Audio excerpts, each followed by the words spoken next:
आताच सन्माननीय आमचे गटनेते सौ सुप्रिया नलावडे मॅडम आणि आम्ही सर्व नगरसेवक मेघा असेल सर्व 9च्या 9 नगरसेवक आम्ही आताच कणकवलीच्या गार्बेज डेपोला भेट देऊन आलो. गार्बेज डेपोला जेव्हा भेट दिली तर आता तुम्ही पुन्हा जाऊन पाहू शकता. तर सगळं शूटिंग आणि फोटोग्राफ तुम्हाला मी देतो. शनिवारी लागलेली आग आता जर पाहिली तर संपूर्ण जो गार्बेज डेपोचा जो डम्पिंग ग्राउंड आहे म्हणजे 3 एकरामध्ये त्यात टोटल आग लागलेली आहे. एकही जागा अशी नाही की जिथे आग नाही. 1 स्क्वेअर म्हणजे 10 स्क्वेअर फीट. आता गेली शनिवारपासून आपण तिथून माहिती घेतली. काही प्रमाणात आग विझवण्याचे प्रयत्न नगरपंचायतीकडूनही झाले, पण आग प्रामाणिकपणे विझली पाहिजे आणि त्याचं ते सातत्य पाहिजे आणि ते दिसून आलं नाही. जर सातत्य असतं तर आज सगळी एकही आता आग थोडक्यात 1-2 दिवसात ती संपेल आग, म्हणजे अशी स्थिती आहे. आणि ही वस्तुस्थिती आपल्या माध्यमातून कणकवलीकरांसमोर यावी यासाठी हा विषय मांडत आहे. या बाबतीतले फोटो शूटिंग व्हिडिओ आपल्याला ग्रुपवर देतो मी काही वेळा. तर त्यानंतर आपण कचरा डेपोची पाहणी केली. तर जी आपल्याला लिचेट EWS जो टँक आहे म्हणजे हे जे सक्शन मशीनने आपण टॉयलेटमधले घाण आणि सगळे उचलतो आणि जी टाकतो, हे टँक भरून तुडुंब भरून ओव्हरफ्लो वाहत आहे. त्याचा जो फिल्टर आहे आणि फिल्टर होऊन ते पाणी झिरपलं पाहिजे आणि त्या पाण्यावर फुलझाडं लागली पाहिजे आणि मग ते खत तयार होऊन बाहेर काढलं पाहिजे. ही गेली कित्येक महिने यंत्रणा बंद आहे तशीच त्या स्थितीत आहे.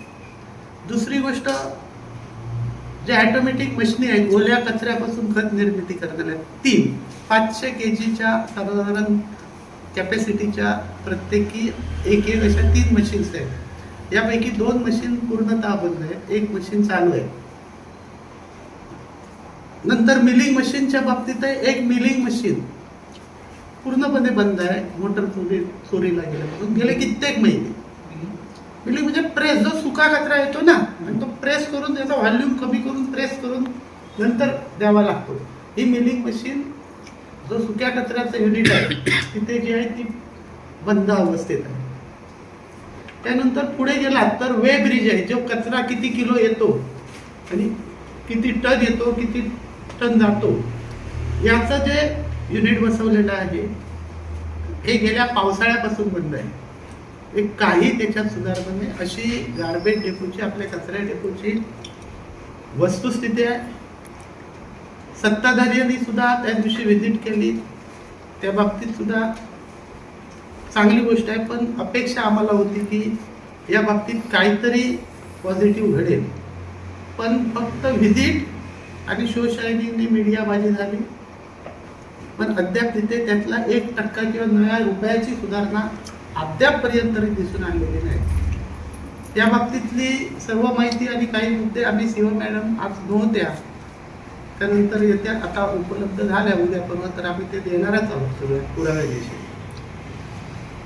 दुसरी गोष्ट मुद्दा एक की जी सक्शन मशीन आली आहे नवीन, जी सक्शन मशीन जी त्या दिवशी लोकार्पण झालं आणि सत्ताधाऱ्यांनी जसं काय असा मानला की आम्ही आल्या आणलंय, तर ह्या शासनाने सर्व जिल्ह्यातील नगरपालिका नगर परिषदेसाठी दिलेल्या आहेत.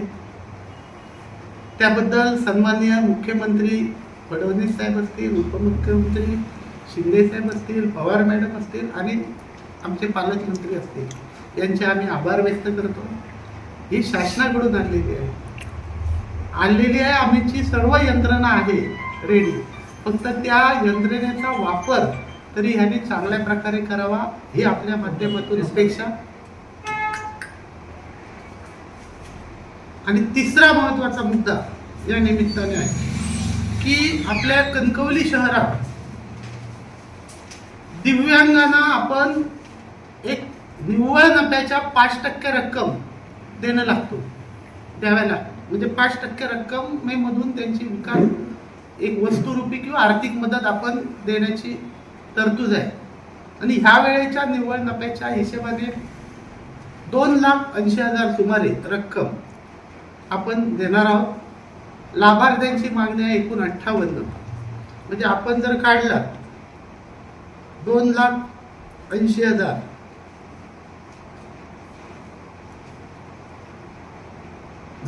58 तर साधारण एका दिव्यांगाला 4,827 रुपये आपण देऊ शकतो. पण नगराध्यक्षांच्या कार्यकर्ता एक जो दिव्यांग सगळे असतात, प्रत्येकाचे कार्यकर्ते, त्यांना 2 व्हीलर पाहिजे आणि ह्या 2 व्हीलरला 1,80,000 सुमारे खर्च आहे. आणि ती एक आम्ही सभागृहात सर्वांनी सांगितलं की दिव्यांग हा कुठचाही दिव्यांग असो, 58च्या 58 दिव्यांग आपले आहेत.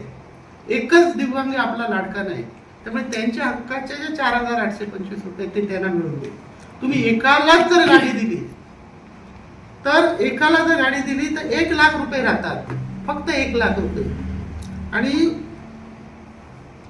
एक सुमारे 1,00,000 रुपये